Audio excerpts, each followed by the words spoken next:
Hello dear students, welcome in ASC starter. Dear student, इस video में मैं आपसे पास प्रमोशन पॉलिसी को लेकर डिस्कस करने जा रहा हूँ। और ये वीडियो जो है वो 3rd से लेकर 8th क्लास के सभी स्टूडेंट्स के लिए रहेगी। आप देखना चाहें तो आप और जो क्लासेस के हैं वो देख सकते हैं, ठीक है। बाकी 9th की 11th का जो अलग क्राइटेरिया है, 10th और 12th का अलग है, ठीक है। तो अभी फ़िलहाल इस वीडियो में मैं आपसे 3rd से 8th क्लास के स्टूडेंट्स की बात कर रहा हूँ। 8th क्लास वाले ध्यान से समझ लीजिए। जैसे लास्ट ईयर तक ये होता था कि अगर आपने कुछ भी नहीं किया तो आपको ई ग्रेड देकर, मतलब आपको लिख देंगे कि एसेशनल रिपीट, फिर भी आपको नेक्स्ट क्लास में जो है अपग्रेड या यूँ कह लीजिए पास कर दिया जाता था, प्रमोट कर दिया जाता था। लेकिन इस साल से ऐसा नहीं होगा। तो आओ जानते हैं, अच्छे समझते हैं और नॉलेज लेते हैं क्या चीज़ें यहाँ पर। देखिए यहाँ बता रखा है कि अगर 5वीं या 8वीं क्लास के बच्चे जो हैं वो अगर जैसे फेल होते हैं तो उनको दोबारा से अपॉर्चुनिटी मिलेगी दोबारा एग्ज़ाम देने की 2 महीने के अंदर अंदर। अब देखो, आप खुद सोचो डियर, अगर आपके पास अभी टाइम है और आप नहीं पढ़ते तो आपको दोबारा से 2 महीने जो है ये 8वीं या 5वीं क्लास में स्पेंड करने पड़ेंगे। इससे अच्छा एक ही बार में कर लो, क्योंकि आपको बहुत टाइम बच जाएगा अगली क्लास के लिए। फिर अगली क्लास में और मुसीबत आ जाएगी, ठीक है। आपके पास जितना टाइम है ना, हर जो सब्जेक्ट है उसमें अच्छे से कुछ चैप्टर्स कर लो जो आपको पास करवाते, जो आपको समझ में आते हैं, ठीक है। नहीं तो एक साल पूरा खराब हो जाएगा आपका। देखो बहुत बड़ी बात लिखी है यहाँ पर। यहाँ लिखा है कि इनका जो एग्ज़ाम होगा 5वीं और 8वीं की तरह होगा, ठीक है। लेकिन तीसरी, चौथी, छठी और 7वीं क्लास को जो है फेल नहीं किया जाएगा, मतलब क्लास में रोका नहीं जाएगा। उन्हें नेक्स्ट क्लास में जो है ना प्रमोट कर दिया जाएगा, भले वो फेल हो। लेकिन 5वीं और 8वीं को बहुत अच्छे से पढ़ना होगा। डीओई ने सैम्पल पेपर, प्रैक्टिस पेपर भी इशू किए हैं। आप उसके अकॉर्डिंग तैयारी करें अगर आप सच में पास होना चाहते हैं तो, ठीक है। आपका जो मिड टर्म है वो ऑलरेडी हो चुका है, अब आपका एनुअल एग्जामिनेशन है, ठीक है। बहुत से बच्चे कमेंट कर रहे थे, तो इसी के रिगार्डिंग वीडियो ला, आप लाइक जरूर किया करो, ठीक है। फिर मुझे मोटिवेशन मिलता है और मैं आपके लिए अच्छी अच्छी वीडियोस इंफॉर्मेशन आपको प्रोवाइड करता रहूँगा, ठीक है। अब ध्यान से सुनो आगे वीडियो को। और यहाँ बता रखे जो भी एग्ज़ाम होंगे ना उसमें इस बात का ध्यान रखना है कि किसी प्रकार की कोई चीटिंग वगैरह ना हो। सुन रहे मेरी बात आप, ठीक है। तो आपको चीटिंग के भरोसे बिल्कुल भी नहीं रहना, क्योंकि अब जो है ना स्ट्रिक्ट एक्शन लिया जाएगा अगर आप चीटिंग करेंगे तो। अब जिन बच्चों को जैसे ट्रांसफ़र हुआ होगा तो उनके जो मिड टर्म के एग्ज़ाम जो किसी पुराने स्कूल में जो भी मिले होंगे उनके ऐड किए जाएंगे।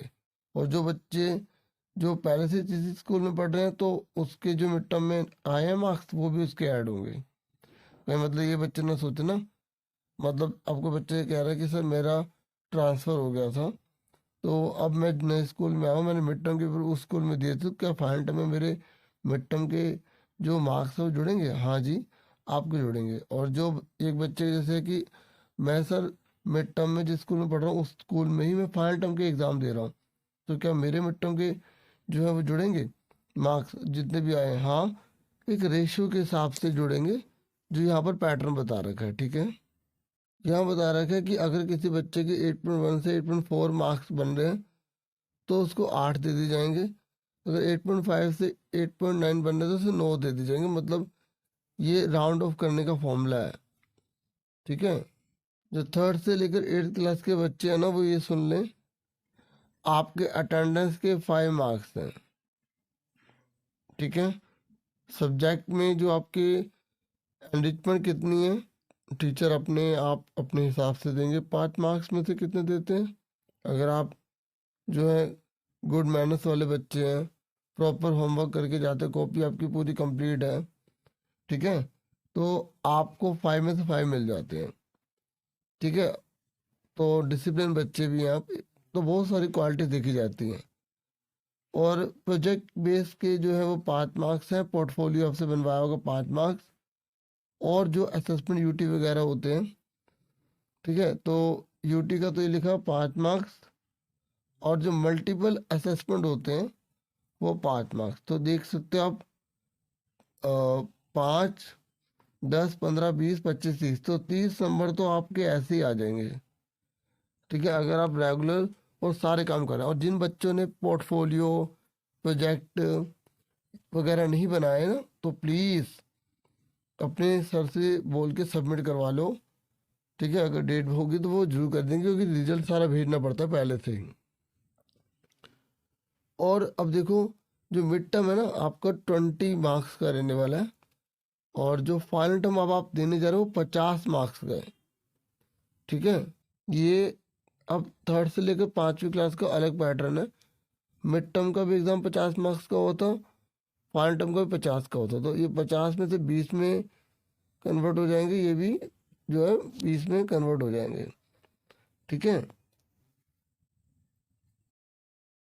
तो आपके सैम्पल पेपर में भी आपको पता लग जाएगा कि आपका जो पेपर है वो कितने मार्क्स का रहने वाला है।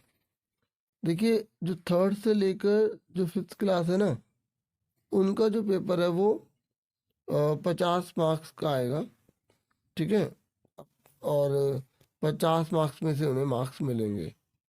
लेकिन जो 6th से लेकर 8th क्लास के बच्चे हैं ना, उनका पेपर 60 मार्क्स का आएगा और वो 50 में कन्वर्ट हो जाएगा, ठीक है। तो आप देख सकते हैं मिड टर्म का भी आपका 50 मार्क्स का था, फाइनल टर्म का भी आपको 50 मार्क्स का था। ये मैं थर्ड से लेकर 5th क्लास को दिखा रहा हूँ।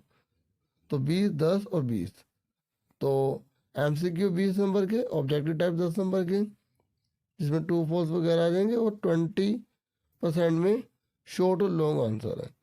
ऐसी फाइनल टर्म का भी सेम पैटर्न आप देख सकते हैं थर्ड से 5th क्लास में। और 6 to 8th क्लास देखो, आपका मिड टर्म का पेपर 60 मार्क्स का था, ठीक है, और फाइनल टर्म आपका 60 मार्क्स का है। कैसे कैसे क्वेश्चन आएंगे बता रखा है। 24 मार्क्स के जो है वो MCQ केस बेस रहेंगे, और 12 मार्क्स के ऑब्जेक्टिव टाइप, और शॉर्ट या लॉन्ग आंसर जो 24 मार्क्स करेंगे, ठीक है। तो इस तरीके से बाद में ना ये 50% में कन्वर्ट हो जाएगा। ऊपर मैंने आपको मेंशन कर ही दिया है कि कितना कितना किसमें कितने कन्वर्ट हो जाएगा, ठीक है। ये देखिए, देखिए देखिए फाइनल टर्म 50 मार्क्स में और मिड टर्म जो 20 मार्क्स में कन्वर्ट हुआ। जो आपको मार्कशीट मिलेगी ना मिड टर्म की, तो वो 20 में कन्वर्ट हुई होगी, जिन बच्चों को मिलेगी उन्हें पता होगा। और आपके अटेंडेंस के 5 मार्क्स किस बेस पर मिलेंगे ये बता रखा है। अगर आपकी अटेंडेंस 96 से 100 के बीच में हुई तब आपको 5 मार्क्स मिलेंगे। ये पूरा पैटर्न है, ठीक है। और ये फिर बता रखा है कि सब्जेक्ट एनरिचमेंट में क्या आता है, क्या क्या करवाया जाएगा प्रोजेक्ट में, और प्रोजेक्ट बेस्ड एक्टिविटी जो भी, यही मैं आपसे ऑलरेडी पहले ये वीडियो में डिस्कस कर चुका हूँ, ठीक है। अब तो फिलहाल मेरा फोकस जो है फाइनल टर्म के एग्ज़ाम से रिलेटेड है, तो आप अच्छे से फाइनल टर्म की तैयारी करो, ठीक है। और अब मैं इसमें बताने जा रहा हूँ कि पास कितने मार्क्स वाला है, ठीक है। देखो, अगर आपको पास होना है तो आपको 100 में से जो है ना वो 33 मार्क्स लाने पड़ेंगे, यानी कि 100 में से 33% लाने होंगे। और यहाँ बता रखा है कि बच्चे के जो 33% मार्क्स है ना, पहले 5वीं की बात कर लूँ, तो ये कह रहा है कि जो आपके सारे के सारे प्रोजेक्ट वगैरह सब कुछ मिला के, उन सबको मिला के, और मिड टर्म को मिला के, और फाइनल टर्म को मिला के, सबको मिला के जो है ना 33 बनने चाहिए, तभी आप पास हो गए। और एक बात और बोली गई है कि टोटल तो 33 हो गए, लेकिन एक कंडीशन और है। आप अगली क्लास में तभी जाओगे जब आपके 25% मार्क्स मिड टर्म और फाइनल टर्म को मिला के होंगे, यानी कि 70 में से अगर आपके 18 नंबर होंगे तो ही आप पास होगे, नहीं तो आपको पास नहीं किया जाएगा। मैं आपको एक बार और क्लियर कर दूं। देखिए, अभी आपका एग्ज़ाम जो है ना, ये 5वीं क्लास तक की बात कर रहा हूँ, मतलब वैसे तो सेम पैटर्न रहेगा तीसरी चौथी पाँचवीं का, लेकिन तीसरी चौथी को अगली क्लास में जो प्रमोट कर दिया जाएगा। लेकिन पाँचवीं क्लास के लिए बोला गया कि जो आपके मिड टर्म के 20 मार्क्स का हुआ था और फाइनल टर्म होगा 50 मार्क्स का होगा, तो दोनों हो गए 70। 70 में सबके 18 आने चाहिए। अगर आप नहीं ला पाए तो आप फेल कर दी जाओगे, दोबारा पेपर होगा। मतलब कहने का ये कि अगर किसी बच्चे के फर्स्ट टर्म में 0 आए मान लो, ठीक है, 20 में से 0 आए, तो अब उसको पास होने के लिए 50 में से 18 चाहिए। ठीक है, या हो सकता है कि किसी बच्चे के मिड टर्म में 20 में से 20 आ गए, तो अब उसे 70 में से अगर वो 0 भी लाएगा तब भी वो पास है। ठीक है, अब आप ये जो है ना, मैंने आपको ब्रीफली अच्छे से बता दिया। आप 8वीं क्लास का सुन लो, 8वीं क्लास का सुन लो। यहाँ बता रखा है कि टोटल तो 33% चाहिए। अब जो मेन जो कंडीशन है ना,